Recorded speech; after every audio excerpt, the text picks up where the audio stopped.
En cada historia hay un susurro oculto, un eco que pocos se atreven a escuchar. Bienvenidos a Abismo Narrativo, donde la sombra de la palabra cobra vida. Esto es Cuando los guayacanes florecían.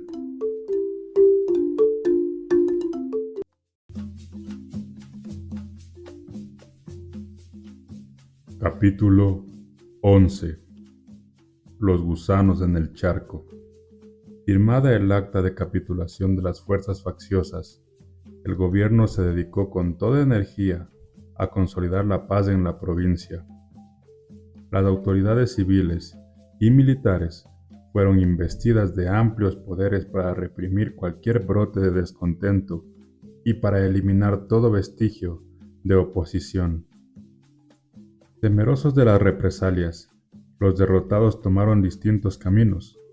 Algunos jefes se quedaron en los campos y se dedicaron a la agricultura, en espera de que el tiempo fuera poco a poco cubriendo el recuerdo de sus acciones.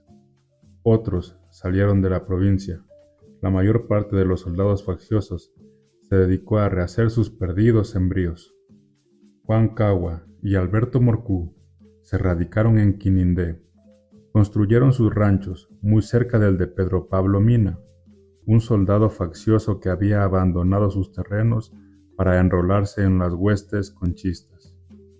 Después de pocas semanas, Alberto Morcú, desoyendo las advertencias de Juan Cagua, bajó en canoa a Esmeraldas, llevando a su mujer para someterla a tratamiento médico, y aunque en principio su determinación fue la de permanecer pocos días en la ciudad capital de la provincia, se quedó definitivamente en ella.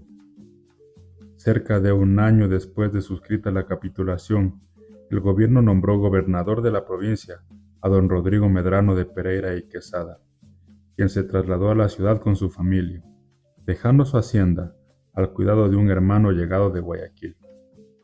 Intendente general de policía fue nombrado don Gervasio Carabalí, conocido en la ciudad, más que por su propio nombre, por el apodo de El Gavilán, y que durante la asonada conchista había permanecido en Guayaquil.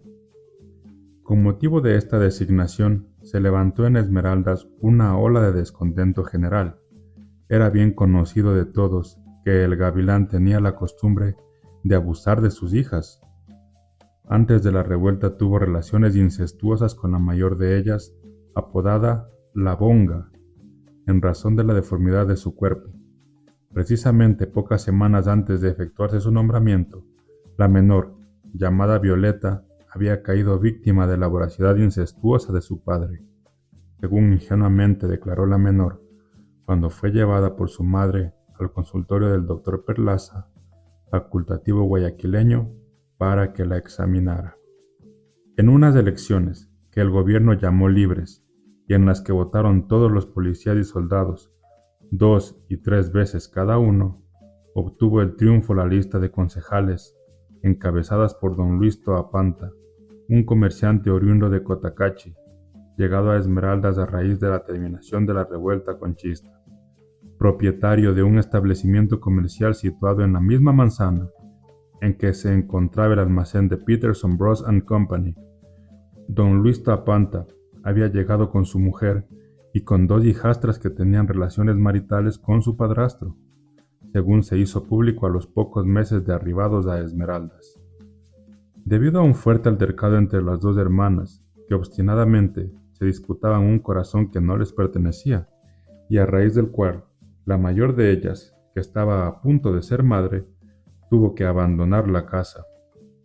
Don Luis Toapanta había sido estudiante de uno de los colegios religiosos de la capital de la República, siendo este el motivo para que al poco tiempo de arribado a Esmeraldas fuera conocido como el bachiller. Don Rodrigo Medrano de Pereira y Quesada, don Gervasio Carabalí y don Luis Toapanta recibieron facultades extraordinarias para la completa pacificación de la todavía convulsa provincia de Esmeraldas. Pocos meses después de haber sido designado, el bachiller, presidente del consejo, inauguraba, con asistencia del párroco de la ciudad, su botica La Vida, anexa a su almacén de tejidos y abarrotes, La Vida. Se convirtió desde sus primeros días en el lugar de reunión de las principales autoridades y sus partidarios. Una vez en la Intendencia General de Policía, el Gavilán empezó a gestionar ante el gobierno la expedición de un decreto por el cual pretendía despojar a numerosos campesinos que durante muchos años habían ocupado terrenos colindantes con su perdida propiedad denominada La Nacedera. Justamente, alarmados los campesinos que iban a ser víctimas del despojo, enviaron a la ciudad a un comisionado para que se entrevistara con el gobernador de la provincia y le expusiera la justicia que les asistía. Pero don Rodrigo Medrano de Pereira y Quesada acusó de conchista al comisionado y lo condenó a 2 meses de prisión. Por su parte, don Rodrigo Medrano de Pereira y Quesada consiguió el despojo de algunos campesinos que ocupaban terrenos cercanos a la cascada, mediante la amenaza de un destacamento armado que fue enviado a su propiedad por el Gavilán. Además, una regular cantidad de policías fue enviada a trabajar en su hacienda, percibiendo estipendios pagados por el Estado.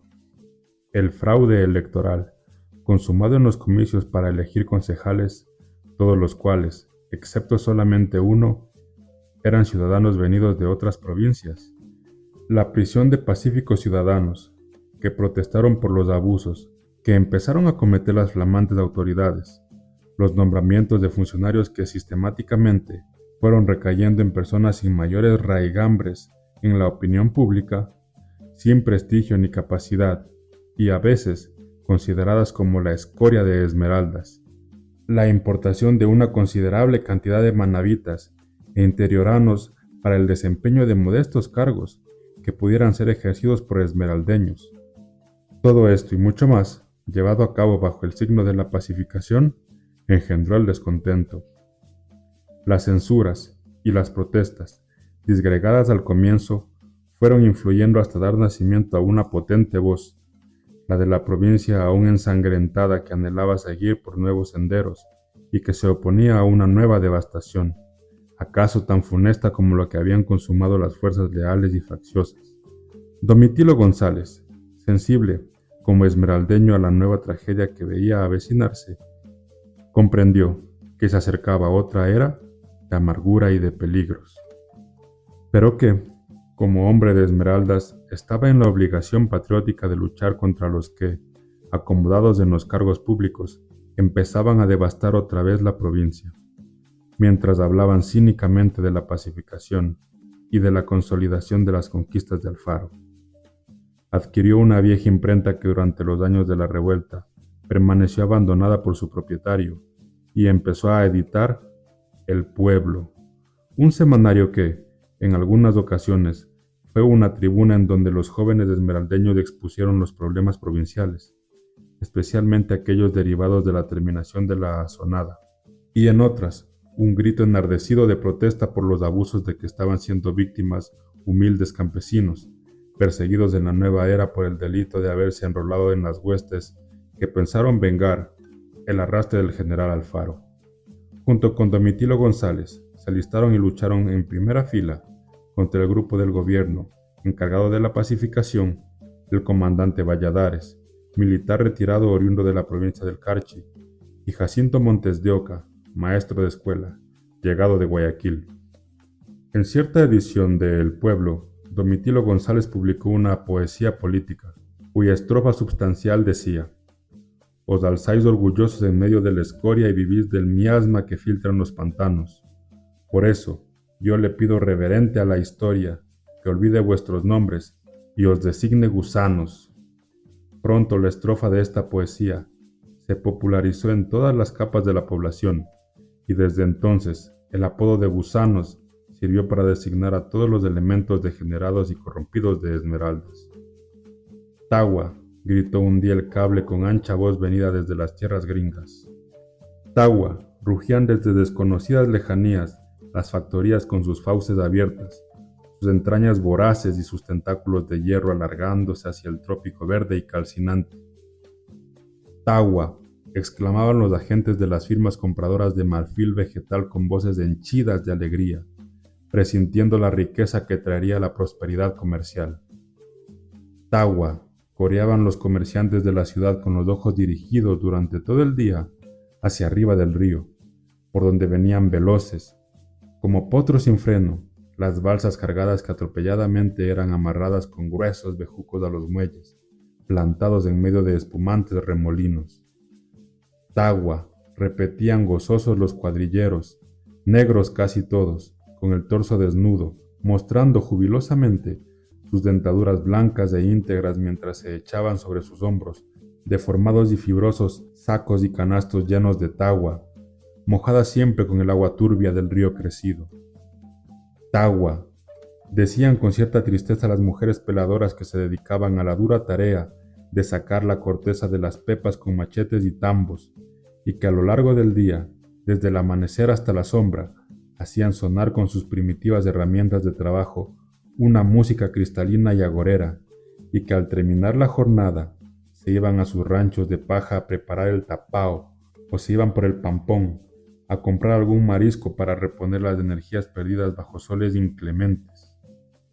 Tagua, voceaba alegremente la población montubia, derramándose como un cántaro inmenso sobre las selvas tupidas, recolectando las pepas y amontonándolas en determinados lugares, para sacarlas cuando hubieran reunido regulares cantidades. Era una algarabía removiendo las entrañas misteriosas del trópico en busca del codicioso producto, llevando por delante la alegría crecida de los montubios, bebedores de vinos medicinales a falta de aguardiente, algarabía de los tagüeros. Goce total de la libertad, sacudiendo la selva verde, tupida, fragante y caliente, en donde las pisadas de los hombres se acompasaban con el cauteloso deslizarse de las víboras de mordeduras mortales. Algarabía de los tagüeros, que se van con sus canastos echados a la espalda por senderos que solo ellos conocen, descifrando el jeroglífico de la selva, mientras el tigre va olfateando sus huellas. Tagua, parecía que bramaban las peñas fatales, Corriente Grande, Barquito, la Peña Rea, formando enormes remolinos, como tirabuzones macabros, por los cuales sorbían matas de plátanos gigantescos, árboles o restos de ranchos arrancados de las vegas por la furia de las crecientes. Algunas veces los tagüeros eran impotentes para contener el desvío siniestro de las balsas cargadas, y éstas se precipitaban en los remolinos de las peñas, desapareciendo los hombres para siempre, mientras las balsas retorcidas eran devueltas vacías más abajo de aquellos sitios peligrosos. Tagua, decían gozosos los tagüeros, subiendo al río en sus canoas, llenas de compras mientras iban clavando sus palancas con regatones en las paredes rocosas de las orillas espumantes. Sudaban copiosamente, se ponían tensos y vibrantes sus músculos, encogían el cuerpo al clavar las palancas o al pilotear las canoas con los canaletes, y poco a poco, a veces bajo la lluvia incesante, desbaratando palizadas, iban acercándose a sus chozas enclavadas en las profundidades de la selva. Tagua, aullaban los barcos de las chimeneas cuando arribaban orgullosos al puerto, pitaban incesantemente, dejaban 300 o 400 fardos de mercadería de toda clase, y se iban agachados, humillados, oculta su esbeltez bajo el peso de centenares de quintales. Había un movimiento febril de lanchas, lanchones y canoas, y la aduana trabajaba hasta la madrugada, arreglando los documentos para la exportación de los cargamentos. Los cuadrilleros recibían en las particiones 70, 80 y hasta 100 sucres, los que eran colocados en las tablas de los portales sucios de las casas exportadoras por el capataz, quien iba llamando uno por uno a sus compañeros de trabajo para hacerles la entrega. Los tagüeros recibían bastante dinero por la tagua vendida. A veces el quintal se cotizaba a 20 sucres, otras a 22, y llegó al precio de 25 sucres del quintal. Los tagüeros se cruzaban en números considerables en las calles, llevando bajo el brazo sus paquetes de compras. Adquirían cortes de driles, camisas, corbatas, cobijas, ropa interior extranjera, pañuelos, polvos para la cara, conservas, jabones y perfumes. De estos el de su predilección era el llamado Lotion Pompeia. Cuando se agotaban las existencias de aguardiente, bebían vinos medicinales, que algunos adquirían por cajas. Se paseaban alegres por las calles, con zapatos chillones, y que algunos, a poco rato de llevarlos puestos, se los quitaban, porque les producían dolores y ardores en los pies, y amarrados de los cordones, se los echaban al hombro. Casi todos usaban sombreros de pajilla, y los barboquejos se los agarraban de los ojales de las camisas con pecheras. La selva había volcado su población en la ciudad. Los tagüeros llenaban las tiendas, y las niñas decentes de la ciudad no podían salir de compras, sino cuando mermaba la afluencia de los clientes montubios. Algunas señoras preguntaban a sus maridos si sus hijos no nacerían naundados de tagüeros, y sentían náuseas al tropezarse con ellos en las calles. Ciertamente, hedían los tagüeros, pasaban por las calles fumando sus cachimbas curadas, o las dejaban mientras efectuaban sus compras sobre los mostradores de los almacenes. Eran diminutas y grotescas, cachimbas de barro con carrizos de ají, que los habían acompañado durante la pobreza en sus chozas de la montaña, y que ahora en la prosperidad no querían cambiarlas, porque se habían encariñado con ellas, y porque comprendían que al abandonarlas se desprenderían de una gran porción de sí mismos. También hedían cuando fumaban sus cigarros curados, que dejaban caer un líquido color café, esencia del tabaco puro, no desvirtuado por la química de los trusts extranjeros. También hedían por el mal olor de sus cuerpos retostados, especialmente cuando recién bajaban de la montaña y traían simultáneamente el hedor y la fragancia del trópico al que habían dominado. También hedían por los esfuerzos que hacían, cuando las balsas no podían ser amarradas de los muelles, por la violencia de las crecientes o por la debilidad de los bejucos, y se venían algunos de ellos por tierra, con los pantalones arremangados y con sus machetes al cinto, corriendo atropelladamente, abarrajando a los transeúntes. ¿Qué les importaba a ellos otra cosa que no fuera su tagua, pidiendo a gritos estentorios la tira y profiriendo malas palabras, sin percatarse de que pasaban frente al despacho de don Rodrigo Medrano de Pereira y Quesada, el flamante gobernador de la provincia? Era corriente escuchar en esos días por los barrancos: «Echa la tira, atiplao, cuidado la palizada, agarra duro la bayona, orzá fuerte pa' adentro, aguanten la retenida». Los vapores permanecían fondeados en el puerto 2 y 3 días hasta recibir los cargamentos. Unas veces los vaporinos venían a tierra a beber en las cantinas, y otras los agentes de los vapores los invitaban a comer y a bailar en sus casas. Sacaban entonces, como cosas raras y valiosas, a sus hijas para mostrarlas a los visitantes extranjeros. En otras ocasiones, los agentes invitaban a señoritas y matronas a bailar a bordo de los barcos fondeados, quienes se emborrachaban siempre, mientras los winches, salpicados de sueño, extraían pesadamente de los lanchones manotadas de sacos de tagua para llenar las bodegas de los barcos. A veces algunas chicas se sentaban en las piernas fornidas de los gringos y fumaban con ellos un mismo cigarrillo y bebían de una misma copa.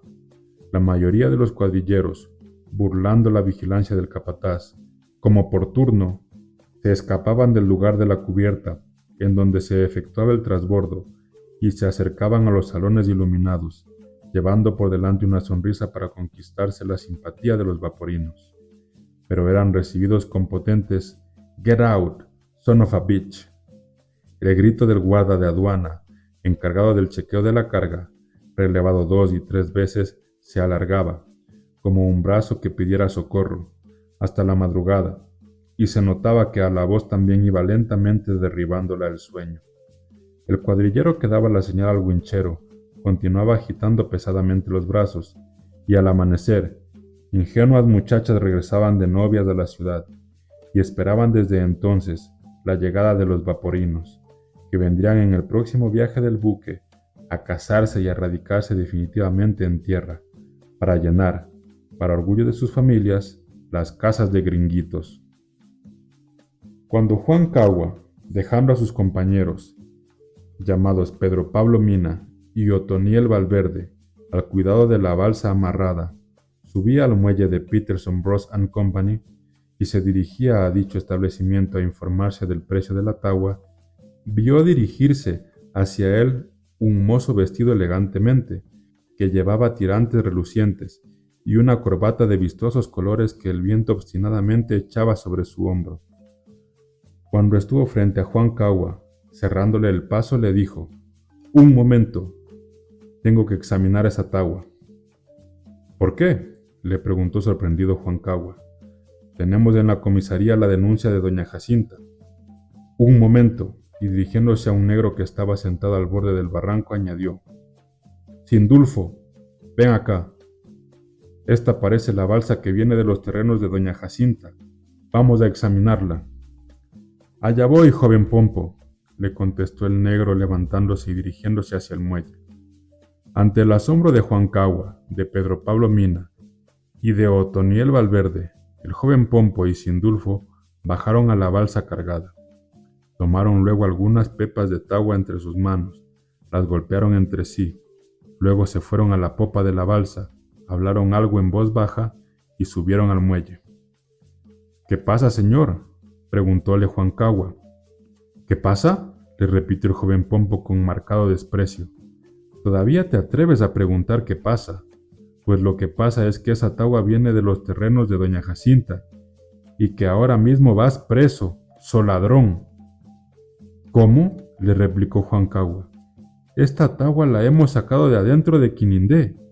Usted está equivocado». «¿Equivocado? Anda a hacerte el vivo con otro, pero no conmigo».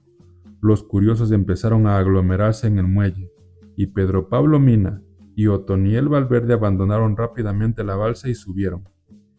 «Ey, Sindulfo», dijo el joven Pompo, «anda a ver a 3 números».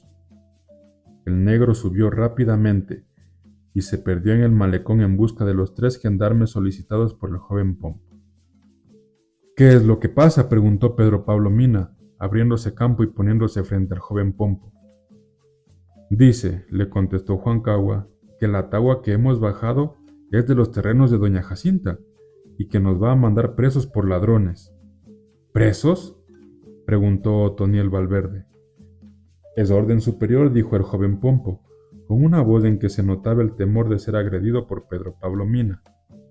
Se distanció un poco de éste, se dirigió al borde del muelle y, observando la balsa, añadió: «Es orden superior». «¿Orden superior?», preguntóle Pedro Pablo Mina, acercándosele. Contrajo horriblemente su labio inferior, levantó su mano derecha y de un puñetazo arrojó al joven Pompo al río diciendo: «Esta es orden más superior».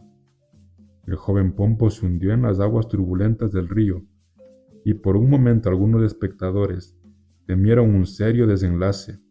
Más abajo del muelle surgió, y entonces los curiosos que habían presenciado la escena prorrumpieron en aplausos y en carcajadas jubilosas. «Berraco muchacho, así se hace con estos pícaros futres». Por fin salió el taita del guagua. «Anda a la montaña si querés tagua», le gritó un hombre que había permanecido en el barranco. Un poco más abajo, por el muelle de la Gobernación, saltó. Después de un momento, llegó precipitadamente con 6 gendarmes armados. Juan Cagua y sus 2 compañeros, rodeados de cuadrilleros, permanecían aún en el muelle de Peterson Bros. And Company. Señaló a los tagüeros y ordenó a los gendarmes: «¡Cójanlos! Esos son los 3 forajidos». Los 3 campesinos permanecieron impasibles. Los gendarmes les ordenaron seguir. Subieron el muelle y al cruzar la primera bocacalle, el joven Pompo, aún con sus ropas mojadas, se acercó a Sindulfo, le habló al oído. Luego se dirigió a un gendarme y los 3 se lanzaron sobre Pedro Pablo Mina.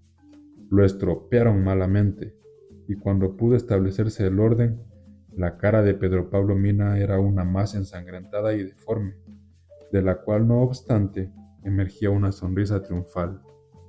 Al tumulto producido por la conducción de los tagüeros acudió Domitilo González. preguntó a un hombre ya entrado en años que, como él, seguía al grupo acerca de lo que sucedía. Y aquel le contestó: lo de todos los días. Lo que pasa es esto. Hay que ser francos. El joven Pompo se va a casar con la señorita Mercedes, la hija del gobernador. Como va a ser yerno, el gobernador lo ayuda para que haga todas estas picardías. Ahora está casi todo el día en la orilla, y balsa grande que llega es balsa con tagua de los terrenos de doña Jacinta, como que no hubiera otros terrenos con tagua, o como si la tagua de doña Jacinta estuviera marcada.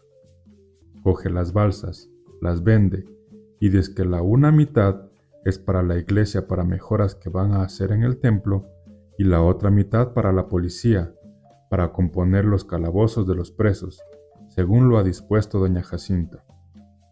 ¿Le consta todo esto?, le preguntó Domitilo González mientras avanzaban.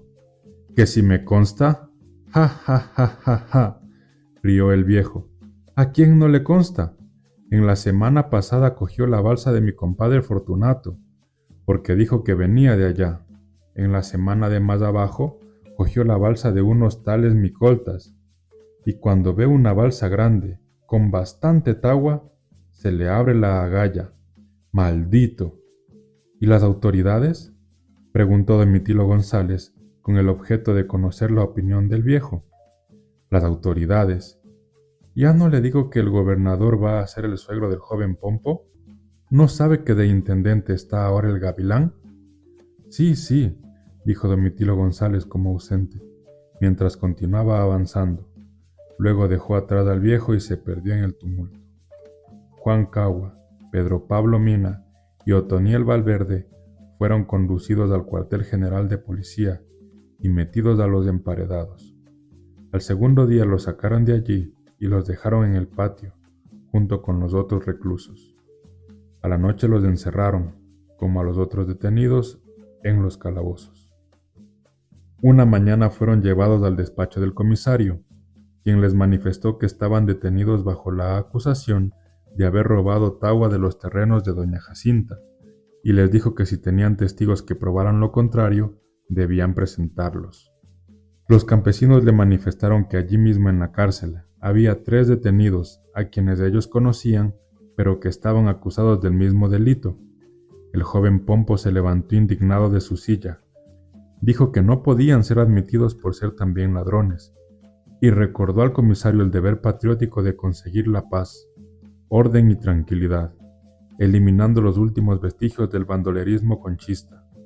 Leyó un artículo del Código Penal, y el comisario dictó la sentencia condenando a Juan Cagua y a Otoniel Valverde a 1 mes de prisión, y a Pedro Pablo Mina a 2 meses. En cuanto a la tagua, dispuso que fuera decomisada y que el producto que arrojara fuera distribuido en partes iguales entre la iglesia, para las mejoras que había proyectado el párroco, y a la intendencia, para las reparaciones que en los calabozos de los presos debía llevar a cabo el Gavilán, de acuerdo con lo dispuesto por la piadosa doña Jacinta.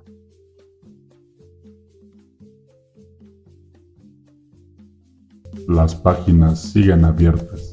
La historia aún no termina. Nos vemos en el próximo capítulo en Abismo Narrativo.